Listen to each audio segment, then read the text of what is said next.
Sous le soleil de Seine-et-Marne, à 30 km de Paris, la base de loisirs de Jablines-Annette est d'abord et avant tout la plus grande plage d'Île-de-France et qui propose toutes les activités que propose une plage, des activités nautiques, de voile, etc., de téléski, on va les voir, mais aussi de VTT, de tir à l'arc, de disque golf et une activité équestre importante également. Il faut y aller sans perdre de temps.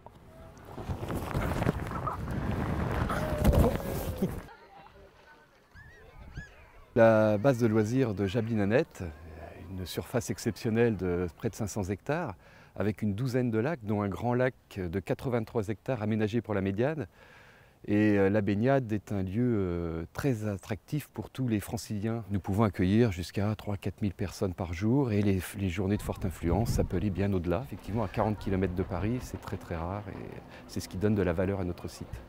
À côté des baignades, nous avons aussi tout un panel d'activités qui peuvent être proposées. Ce sont les activités nautiques que vous avez pu voir, le centre équestre, le camping, l'hébergement. Nous avons aussi une cafétéria et pendant la période estivale, juillet-août, cette cafétéria est également ouverte le soir depuis cette saison, cette année 2012. Quel sport on pratique ici? Donc ici, on fait de la voile essentiellement, catamaran, planche à voile ou dériveur. Et également kayak ou canoë. Il y a une école de voile ici. Alors il y a de l'école de voile les samedis après-midi, soit en catamaran, soit en planche à voile, adultes et enfants. Donc les samedis après-midi de grosso modo de mars à novembre. On pourrait se croire en Floride, mais pas du tout. On est en Seine-et-Marne, à Jablines. Et le ski nautique ici, c'est pas tout à fait la même chose que d'habitude. C'est le téléski. Oui, c'est ça. C'est pas comme avec un bateau. C'est un câble qui va vous tirer et qui va vous faire le tour de l'étang en fait. D'accord. Et il paraît que c'est d'ailleurs plus facile pour les débutants parce qu'il y a moins de traction. C'est une traction qui est différente et le fait qu'on soit tiré en hauteur permet de partir un peu plus facilement et d'appréhender plus vite la discipline en fait. D'accord. Donc on a des petits obstacles pour faire des figures. Voilà, ça c'est pour les experts. Donc on a des tremplins qui sont situés à gauche et à droite du câble qui vous tire.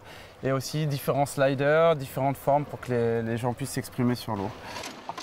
Alors là, easy, un Riley jusqu'au kicker et puis un 360 sur le slider.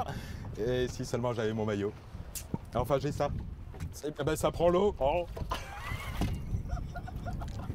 Ah là, ce plan d'eau, il y en a partout quoi. Et comment il s'appelle lui? Jalisco. On remonte de la plage et hop, à 2 mètres, on tombe nez à nez avec des poneys. Vous développez des liaisons douces ou quel est le but? On a voulu se rapprocher en fin de compte des enfants de la base de loisirs pour proposer donc une activité de baptême et de contact avec le poney. Cette opération de poney ranch est une toute petite opération annexe à toute la grosse activité qu'on a sur le centre équestre régional de Jablines.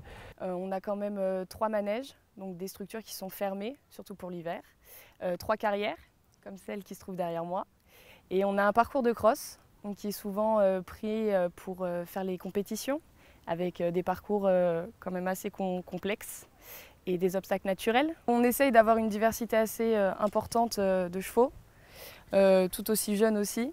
Et donc pour que chaque cavalier trouve son plaisir ici. Par le biais aussi de la formation professionnelle, on voudrait donc développer la partie tourisme équestre qui est très peu développée. Et vu le site de la base de loisirs de Jablines, si on n'est pas présent sur cette activité, je pense que personne ne peut l'être.